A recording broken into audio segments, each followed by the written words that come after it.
do I mean by hardwiring? Well, your hardwiring is something that you're born with. It's part of your biology. Now, a lot of people think, oh, it's about behaviors. But there's a difference. There's a distinction.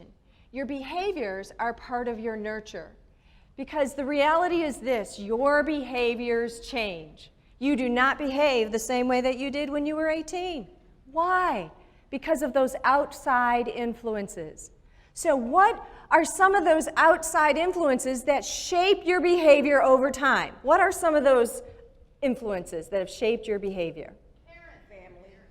Parents, family, teachers, education, experiences, culture, neighborhood. Yes, all of those things have impacted your behaviors. But what I'm talking about today is your natural biological hardwiring. You're each born with a mix of hardwiring. And it emerges about 2 years old, and it stays with you your entire lifetime. It stays with you your entire lifetime. And what we don't understand about hardwiring is it's present each and every day, how you communicate. And when you understand it at a level, you'll begin to see why you have the perceptions that you have about other people, because of your natural wiring. And in a minute, I'm going to explain, I'm going to have you go into 4 different quadrants. You're going to self-select the quadrant that you're in. But here's the important thing about hardwiring. It will affect everything in your life. You will then begin to understand why you're motivated by some things and why you're just repelled by others. And one of the other things is it affects your whole life. The careers that you choose, who you hire in your company, how you communicate with others. It will affect everything in your life. And today, you're going to get an idea about how you are naturally hardwired. There's one tool that I use when I work with my clients, and that's called AccuMax Index. It's the only tool that objectively measures and reports on your natural hardwiring. And today, because it's always present, you're going to get into 4 different quadrants. Let me go through what those quadrants are for just a moment. The first quadrant that I'm going to have you can self-select into is what's called the autonomy. And those people that measure high on the autonomy scale like to create and act on their own ideas. In fact, they inherently believe that their ideas are the best ideas. How many of you believe your ideas are the best ideas? Let's show of hands. All right. They love to create those ideas and execute those ideas. And they are willing to debate their ideas. They also believe that if your ideas were any good, you would debate them too. How many people have people in their life that they think that they are that way? Yeah. The second group we're going to go into is what is high on the communication scale. And people high on the communication scale, I like to call them my external thinkers. Why? Because they live stream. They love to talk aloud, to generate thoughts, generate ideas. In fact, they have an idea and they talk about it. They have to talk about it to resolve an issue. How many of you think that that's you? All right. The third category are what I like to call my very patient and methodical folks. You're very patient and methodical, and you create sequence in your environment. In fact, you make the list, 1, 2, 3, 4, and you do that list in the order in which you make that list. How many people are like that? You create order. And finally, the last quadrant are those people that are high on the certainty scale.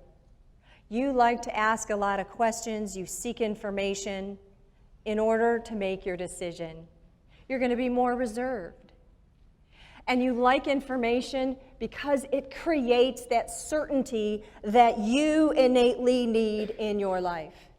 Now, when you're under stress, you will naturally go, your hardwiring is amplified, and you will naturally go to that area that is most dominant in you.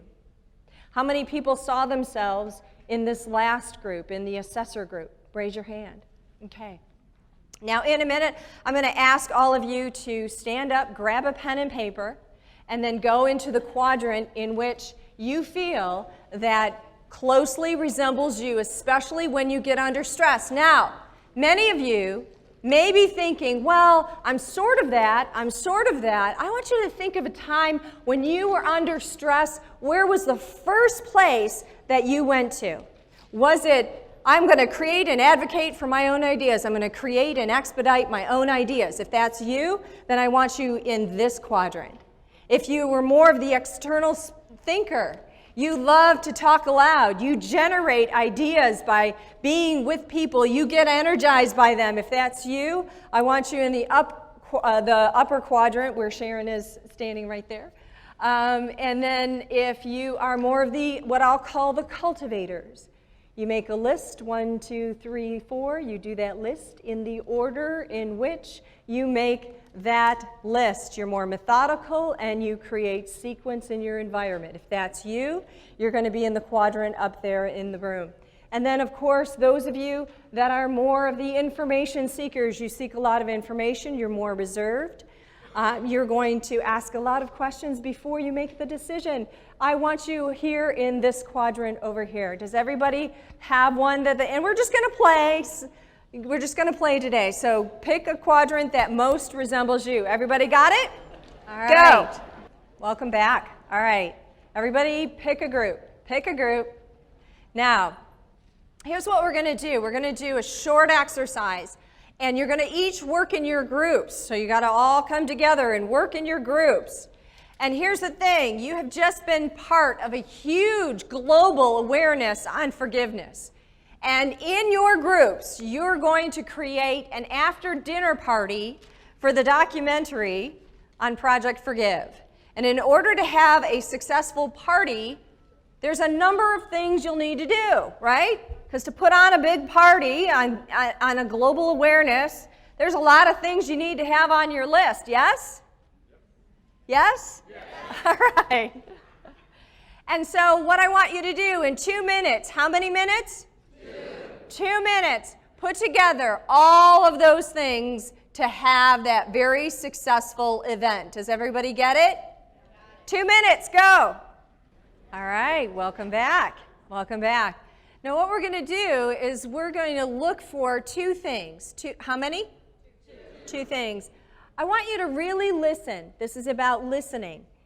And listen for how they, the content of the list and how they deliver the list. The content of the list and how they deliver the list. Now, in hardwiring, there is no right, there is no wrong. It's just the natural hardwiring. But you will begin to see today an awareness about how people will communicate through the lens of their own hardwiring. And here's the thing. When you deliver information the way the other person wants to receive it, you'll be more productive. You'll be much more productive, and your profitability is in your productivity. Your profitability is in your productivity. And a lot of misunderstandings happen here too when all it is just your natural wiring. So in the first group, who's going to be your scribe? All right, great. What is your name? My name is Gilles Lamarche. I'm sorry? Gilles Lamarche. Okay, great. And what do you have on your list? Anyway, we had a great team because they all participated, but it started with we have to create a guest list that could be as much as 10,000. We need a party planner, a location, entertainment, somebody like Bruno Mars, a menu, food, budget, sponsorship, a great theme, decorations. We're going to have it indoor. Suggest that Oprah be the keynote speaker. We have to hire a publicist, have media and press involved, marketing ideas for social media, opportunities for others to participate. We have to choose a fee which should be high, and we have to create opportunities to actually grow the project beyond the party. Great. All right, so what did you notice about the content of the list? Anything strike you out as a content of the list? Say again? You thought it was specific. Grandiose, right? Very big. We're going to have Oprah, all right? So Oprah's listening. You're going to be at this event, right? So go big or go home. Go big or go home. So what is What is important to them? Big ideas, right? Big ideas, big impact, strategy. So from a standpoint of meeting this person for the first time, you want to strike up a conversation about what? Their ideas, what the big idea is, how you're going to work with them if you're a business owner. What are the results that you're going to achieve together? 99.99% of the time that I do this, they always have a caterer. Why? They don't want to be concerned with all the food. That's a detail. They want big, high level, best. That's what I want. I know this is very quick, but it just gives you a high level view of just how present your hardwiring is. And when you work in alignment with who you are, it's not work. And as a leader, you become effective when you understand your own hardwiring and spot that in others. And I want to leave you with this. As you step forward inside of your big contribution, you will arise a bold and courageous leader. Sometimes it means taking action that isn't always comfortable, making tough decisions that may not always be popular, and proceeding with integrity that isn't always convenient for you personally. Be a bold and courageous leader anyway. Thank you.